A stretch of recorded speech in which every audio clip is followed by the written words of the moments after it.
In preparation for getting the car inspected in Germany, I believe one of the things is all the gauges have to work. Horn still works.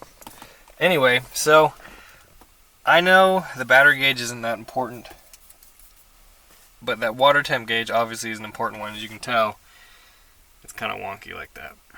So what I'm going to do today, sorry about the glare, there's crap all over my camera. What I'm going to do today is I'm going to take the center console out because a couple things. One, I bet you that clock will work with just a little WD-40. Two, fix the water temp gauge. And then three, replace these vents right there. The first step to getting this out is you got to take out this bezel right here where the AC vents are. So there's 5 screws holding it in. I've already taken most of them out.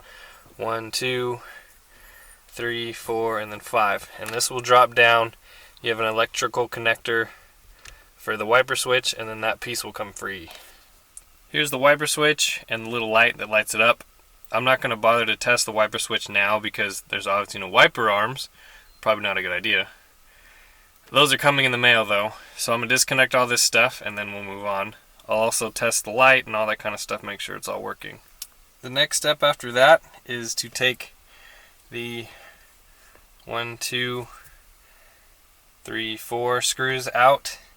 And then the other thing you need to worry about is there are studs that are on the bottom of this plate. They go through the center console and they have nuts that go up onto them. I highly doubt they've been put back because this aftermarket radio, somebody ripped it out, put the radio in, and I highly doubt, since they did the radio so crappily, I doubt they put it in the right way. You can see how that... Ooh. Well, that's broken. Dirk's not going to be happy about that because these are expensive. But I can try to glue it back. That sucks. I thought it was good. You guys just saw it. It just fell right back down. So it's already been broken for a long time. See what he wants to do with that.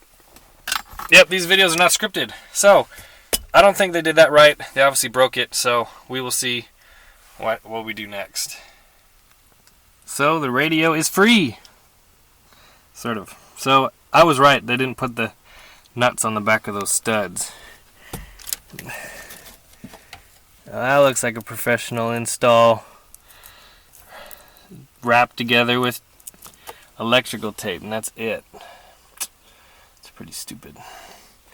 So something interesting about a 73 is that the oil pressure gauge is actually mechanical, so there's actually an oil line that goes to the back, which is good for one reason, that you don't have to worry about electronic gauge messing up, but it's bad because if that sucker ever breaks or leaks, guess what? It goes all over the inside of your car. So here's the one gauge we're really worried about. And what I'm going to do is I'm going to disconnect all this stuff. If you really look at it, all these connectors are different. So there's really no way to mess up what you put in. The only thing you can mess up is, for example, right here. This says light pink, light blue, and guess what? That's what's connected down here. So this is actually a light. This gray wire is supposed to be here, and then this one's supposed to be here, and then this one's supposed to be here. So, yep, typical. And here's, that one goes up top. So I'm going to disconnect all this stuff, get the radio out, and then get it on the bench and get test it all out and see what does what. We'll come back and we'll test power and ground there and see if we got that working, and then yeah, we'll go from there. I have a cloth here to catch any oil that drips, if any oil drips. But one thing I want to show you guys is, you see there's a lot of connectors that look like this. So what happens is the metal part, that metal little clip part that's in the middle of this, gets caught inside of here, pulls out of the connector. Looks like there's 2 that already did that. Oh, look at that. Wire nuts. Yep, whoever installed this radio was a professional. Anyway, I'll show you another reason why they suck. I was just going to leave the radio in, or at least pull the radio out and make it separate. Yeah, they did that. I don't know why in the world they would do that. So that's getting change because it doesn't even hold it in tight anyway, so whatever. Anyway, here's those little clips that get stuck. The only solution to that is to glue them back into the connector. But yeah, let's go ahead and pull this all apart. Here we have the back of the gauge cluster, and what I was trying to explain earlier while in the car, if you look right here, it says pink, light blue, white, pink, dark green. I mean, they're labeled where they go. If you put them in wrong, it's because you just don't know. So that's what happened. I think that's the reason why the illumination of the gauges was poor, which was one of the complaints, and also one of the reasons why I went ahead and I just took this out. If I didn't have to take this out, I would have just troubleshot it all in the car. So yeah. So first I'm going to, just because I have to, I'm going to get the clock out. And there's 2 screws you saw me take out, and then there's the little button on the front to set it that needs to come out too. Here's the button on the front, so you just hold it and you unscrew it. I obviously can't do this with one hand, but it comes out, it comes apart, and then we can get the clock out. I'm hoping to get the clock out with just lubing it up. It'll take me an extra 5 minutes to see if it works or not. No big, but it's always cool to see those clocks working. So I have the clock hooked up to my power source. I'm going to turn it on. Looky there, I didn't even have to take it apart. So the problem that he's having is he doesn't have a constant 12 volt source to his clock. So we'll watch it and I'll see if it springs, resets itself. You can kind of hear it click. But that should be an easy fix. I don't see why, if I'm inside the gauge cluster anyway, I might as well get everything working the way it's supposed to. You take the 4 screws out, 1, 2, 3, 4, and then this whole thing just lifts right out. There you have it. His lens looks pretty good. Someone's, I think, repainted the front of this. You can see some overspray right here. But I'm not going to worry about any of that. I might clean it a little bit. But here's the door jar light, headlamps light, and fasten seatbelt. So we got to focus now on that water temp gauge. Something you probably did notice, but I didn't notice until I started looking at it a little bit, is that when I took this apart, this nut was missing. It was completely off. And I think because of that, the gauge wasn't making a complete ground. And even though it was getting power, nothing was happening. So what we can do, I have it hooked up to 12 volts now, so I'm going to go ahead and turn that on. We'll see what it does. Alright, so it goes to 100, which is good. That means the gauge has got power, it's getting ground, and so what needs to happen now is the unit needs to get ohms, okay? It needs to get a message from the sender wire. Does the one in his car work? Don't know.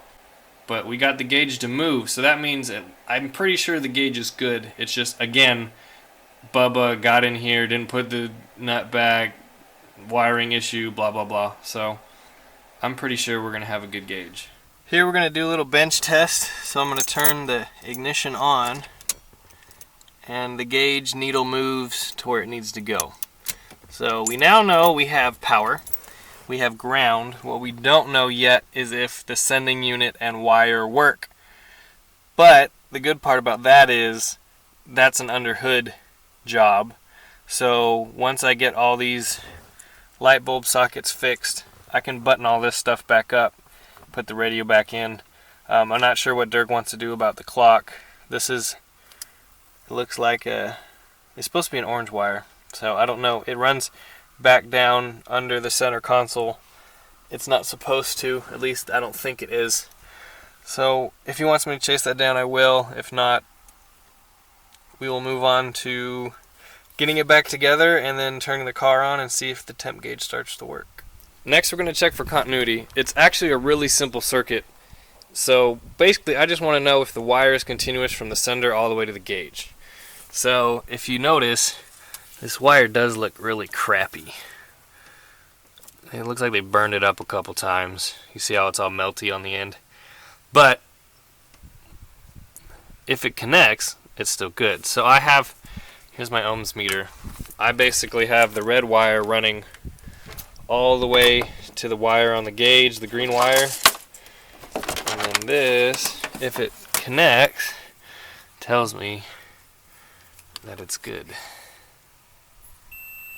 So you hear that little beep? That means our ohms wire is good. So once we get the car back together and turn it on, the only thing that will stop that temperature gauge from reading is that sender right there. So there's a couple problems with this sender. If that's an original one, it's good, but none of the aftermarket senders that you get from like O'Reilly's or AutoZone actually work correctly. You have to get it from a company called Electric Limited. If you look back at the 73 Corvette playlist I have, I ran into this problem as well. The only way to get my gauge to read properly was to use one of those senders. I'm hoping that's a stock one. If not, it'll hover around 120, 130 and never get any higher. Take a look at that. Really? You can just replace spark plug wire? You had to wrap it in electrical tape? People. Okay, so we have continuity. Once we get it back together, the temperature gauge should work. One thing that I need to do before I put the center gauge cluster back in is I need to thread in this tachometer cable. So in 74 and down, the tachometers in these Corvettes were cable driven. Basically the same concept as the speedometer, just a shorter cable and one that attaches to the distributor. As you can see, that is not a tach drive distributor. So I'm eventually going to be replacing that distributor, but that will be a different video. But for today, what I need to do is I need to feed this through the firewall and then connect it to the tach. Just another step I need to do before I move on to the next thing. I have everything plugged in correctly the way it's supposed to be. For example, all of the lights for illuminating the gauges are where they're supposed to be instead of swapped with other ones. But what I'm going to do before I put it all back together is, you see that oil pressure gauge line? It's common for those to leak, okay? But I want to make sure that I have mine tight enough that nothing leaks out of it before I put it back. Or this radio will get oil leaked on it every time the car gets driven, and that's not a good thing. So I found something interesting while I was testing everything. The oil pressure gauge does not leak. That's good. But I noticed a plume of smoke coming off the fuel gauge. And then when I looked at it and then looked up online what it's supposed to look like, it's put together wrong. I'm about 95% sure that wasn't me. I'm pretty sure all I took apart was the temperature gauge. So I'm going to go ahead and take that apart, take a look at it, see what it. See this resistor, this white piece right here? It's supposed to be on top of these prongs. These prongs are supposed to be below it. So it's put together wrong. It was smoking. That's obviously not good. So I'm going to take it apart. Oop, there's the horn. And put it together the right way and see if I can get it to stop smoking. Bubba's been in this car. Assembling this incorrectly, you can tell on the, I'm really close, sorry. Assembling this incorrectly, you can tell right here, these metal prongs have dug into the resistor. Looking at the wires on it, I think it's still okay. I'm going to check it with an ohm meter. But stuff like this, that's what will burn your car down to the ground. So if you take stuff apart, take pictures of it before you put it back together, because it's just not good.